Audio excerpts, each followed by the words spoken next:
গত বাংলা মাসের 5 তারিখ শ্রাবণ মাসের প্রথম সোমবার চলে গিয়েছিলাম সারেশ্বর মন্দিরে পুজো দিতে। আর গিয়ে দেখলাম মন্দিরের সামনে পড়ছে পুজো দেওয়ার লম্বা লাইন। তাই বেশি দেরি না করে মন্দিরের সামনের একটা দোকান থেকে জল ভরার একটা ছোট্ট পাত্র কিনে রওনা দিলাম নদীর দিকে। কিন্তু নদী যাওয়ার পথেই বর্ষার জলে একটা খাল পুরো ভরে গিয়েছে।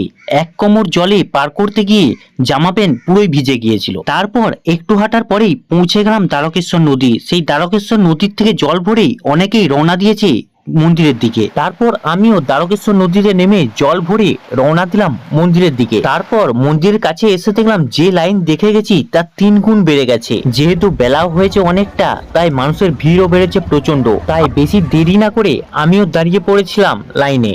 তারপর টানা 3.5 থেকে 4 ঘন্টা লাইনে দাঁড়ানোর পর পৌঁছাতে পারলাম বাবার মন্দিরের কাছে। তারপর বাবার মাথায় জল ঢেলে পুজো দেওয়া সম্পন্ন করে বেরিয়ে আসলাম মন্দিরের বাইরে। সম্পূর্ণ ভিডিও দেখতে হলে নিচের দেওয়া লিঙ্কে ক্লিক করে তোমরা পুরো ভিডিও দেখে নিতে পারো।